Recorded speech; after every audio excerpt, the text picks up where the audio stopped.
എല്ലാവർക്കും Malayalam shares YouTube ചാനലിലേക്ക് സ്വാഗതം. Good evening, happy Sunday.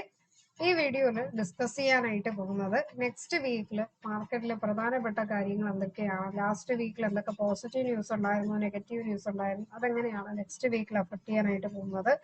പിന്നെ നെക്സ്റ്റ് വീക്കിൽ നിഫ്റ്റിയുടെ സപ്പോർട്ട് ലെവൽ, റെസിസ്റ്റൻസ് ലെവൽ എങ്ങനെയാണ്, പ്രധാനപ്പെട്ട ഇവന്റുകൾ തുടങ്ങിയ കാര്യങ്ങളൊക്കെ നമുക്ക് നോക്കാം. അപ്പൊ അതിനു മുന്നേ ഡിസ്ക്ലൈമർ ആവർത്തിക്കുകയാണ്, ഞാൻ സെബി രജിസ്റ്റർഡ് ആയിട്ടുള്ള അനലിസ്റ്റ് അല്ല. ഈ വീഡിയോ എഡ്യൂക്കേഷൻ പർപ്പസിന് വേണ്ടിയാണ്.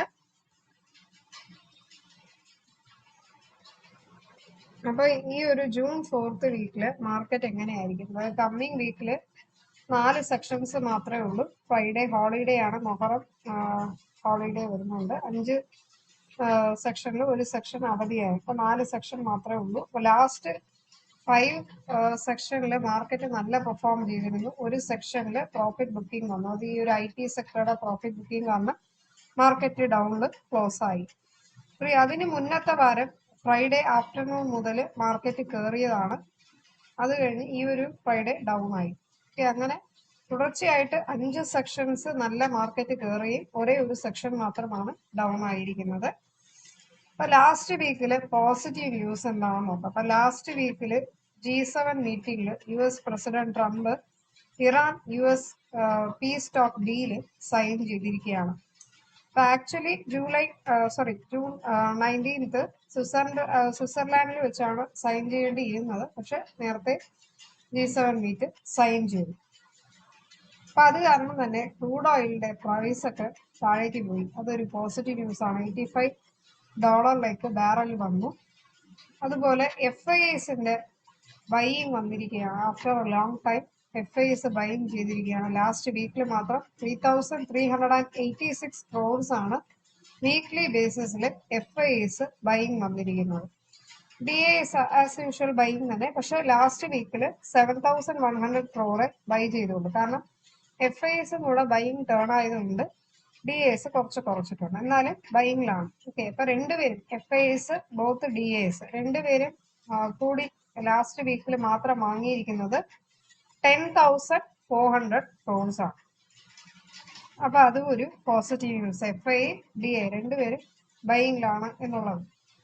പിന്നെ റുപ്പി ലാസ്റ്റ് വീക്കിൽ 70 പൈസ അപ്രീഷിയേറ്റ് ആയിരിക്കുകയാണ്.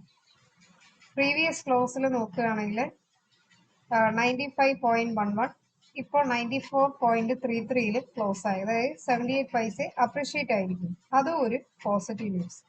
അപ്പൊ ഈ ഒരു 5 ന്യൂസ് ആണ് ലാസ്റ്റ് വീക്കിൽ പോസിറ്റീവ് ആയിട്ടുണ്ടായിരുന്നത്. ഇനി കമ്മിങ് ടു നെഗറ്റീവ് ന്യൂസ്.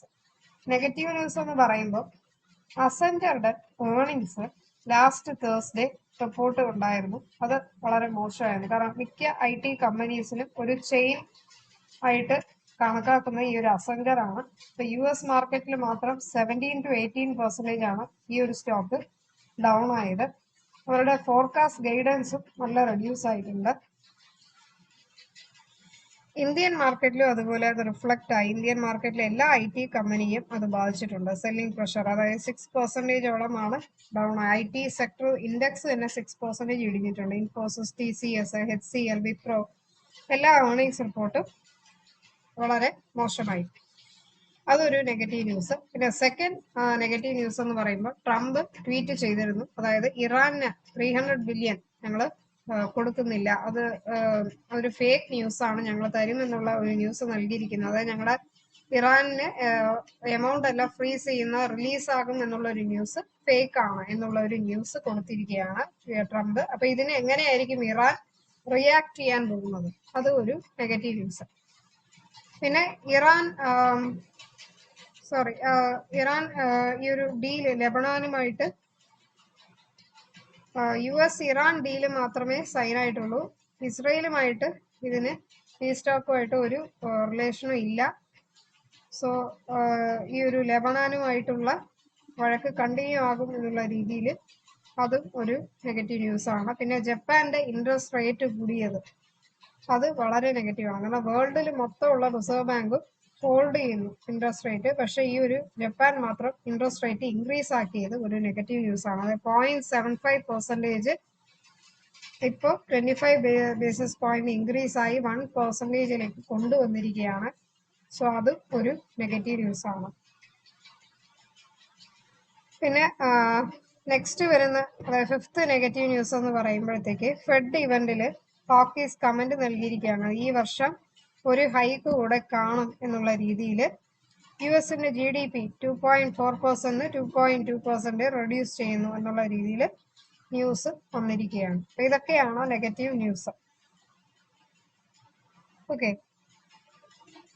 പിന്നെ അതുപോലെ ഇസ്രയേലിന്റെ പ്രൈം മിനിസ്റ്റർ ബെഞ്ചമിൻ നെതാന്യാഹു സ്റ്റേറ്റ്മെന്റ് നൽകിയിരിക്കുകയാണ്. അതായത് US ഇറാൻ പീസ് ഡീലില് ഇസ്രയേലിന്റെ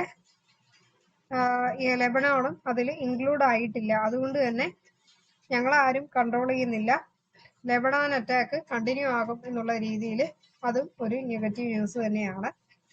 ഇതൊക്കെയാണ് നെഗറ്റീവ് ന്യൂസുകൾ. പിന്നെ ലാസ്റ്റ് വീക്കിൽ സെൻസസ് 1275 പോയിന്റ്സ് ഇൻക്രീസ് ആയത് 1.68% ഉയർന്നിട്ട് 76,802 വന്ന് സെറ്റിൽ ആയിരിക്കുകയാണ്. നിഫ്റ്റി 300 പോയിന്റ്സ് കയറി 0.65% കയറി 24,013 വന്ന് സെറ്റിൽ ആയിരിക്കുകയാണ്.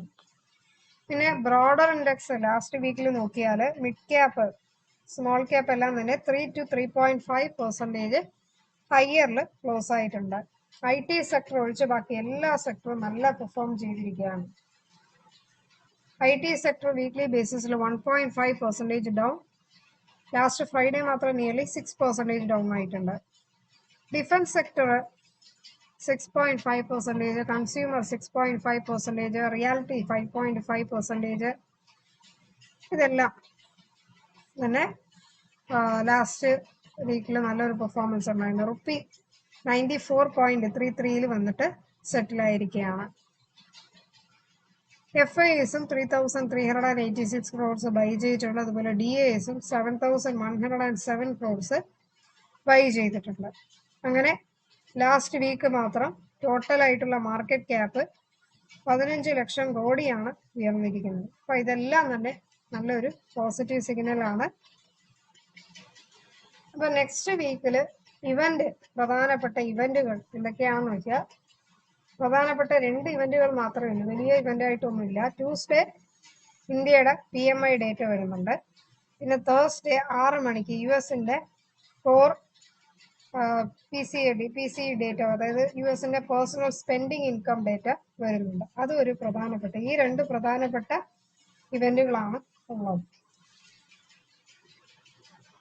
പിന്നെ FIS ഇൻഡെക്സ് ഫ്യൂച്ചറിൽ എത്രയാണ് പൊസിഷൻ ഹോൾഡ് ചെയ്യുന്നതെന്ന് നമുക്ക് നോക്കാം. പ്രീവിയസ് വീക്കിൽ 92% ഷോർട്ട് നിന്ന് ഇപ്പോൾ റെഡ്യൂസ് ആക്കി 88% ഷോർട്ട് വന്നിരിക്കുകയാണ്.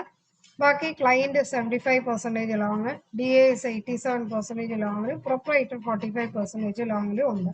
അപ്പൊ ഈ FISന്റെ ഇൻഡെക്സ് ഫ്യൂച്ചറിൽ ഹോൾഡ് ചെയ്യുന്നത് കുറച്ചും കൂടെ റെഡ്യൂസ് ചെയ്യുകയാണെങ്കിൽ മാർക്കറ്റ് നല്ല ഉയരാനുള്ള സാധ്യതയുണ്ട്.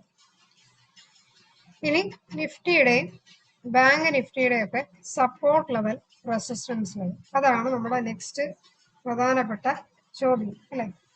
അപ്പൊ നിഫ്റ്റിയുടെ സപ്പോർട്ട് ലെവൽ എന്ന് പറയുമ്പോൾ 23,800, അതിന് താഴേക്ക് പോയാൽ 23,600. റെസിസ്റ്റൻസ് ലെവൽ എന്ന് പറയുമ്പോൾ 24,200. അതിന് മുകളിൽ പോവുകയാണെങ്കിൽ 24 ആ ഒരു റേഞ്ച്, അതായത് 24,200 to 24,500 ആ ഒരു റേഞ്ചാണ് നിൽക്കുക.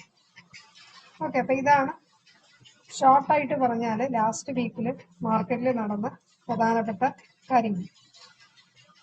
അപ്പൊ നെക്സ്റ്റ് വീക്കിൽ ഏതൊക്കെ സ്റ്റോക്ക് ഫോക്കസ് ചെയ്യാം എല്ലാം തന്നെ ഓൾറെഡി വീഡിയോ ചെയ്തിട്ടുണ്ട്. അത് നിങ്ങൾ കണ്ടിട്ടില്ലെങ്കിൽ തീർച്ചയായിട്ടും പോയി കാണുക. ടെലഗ്രാമിൽ മാക്സിമം അപ്ലോഡ് ചെയ്യാൻ നോക്കാം. ഇല്ലെങ്കിലെന്നുണ്ടെങ്കിൽ ഡെയിലി വീഡിയോസിൽ സ്റ്റോക്ക് സജഷൻസ് ഇൻക്ലൂഡ് ചെയ്യാം. മലയാളം ഷെയറുടെ യൂട്യൂബ് ചാനൽ ഇതുവരെ നിങ്ങൾ സബ്സ്ക്രൈബ് ചെയ്തിട്ടില്ലെങ്കിൽ മറക്കാതെ നിങ്ങൾ സബ്സ്ക്രൈബ് ചെയ്യുക, ബെൽ ബട്ടൺ ക്ലിക്ക് ചെയ്യുക. പുതിയ വീഡിയോസ് ഒക്കെ ഇടുന്ന നോട്ടിഫിക്കേഷൻ ഉടനെ വരും. അതുപോലെ ഫ്രണ്ട്സും റിലേറ്റീവ്സും ആയിട്ടൊക്കെ വീഡിയോസ് ഷെയർ ചെയ്ത് മാക്സിമം സപ്പോർട്ട് ചെയ്യുക. പ്ലേ ലിസ്റ്റിൽ ബിഗിനേഴ്സിന് വേണ്ടി ഒത്തിരി വീഡിയോസ് ചെയ്തിട്ടുണ്ട്. ബേസിക് വീഡിയോസ്, കൂടായി ടെക്നിക്കൽ ചാർട്ട് പാറ്റേൺ റിലേറ്റഡ് ആയിട്ടുള്ള വീഡിയോസ്, പിന്നെ ഹൗ ടു ലേണിംഗ് വീഡിയോസും ഉണ്ട്. 50ഓളം വീഡിയോസ് ചെയ്തിട്ടുണ്ട്. അപ്പൊ അതൊക്കെ ചെക്ക് ചെയ്ത് നോക്കാം. നെക്സ്റ്റ് വീഡിയോയിലേക്ക് കാണാം. എല്ലാവർക്കും നന്ദി, നമസ്കാരം.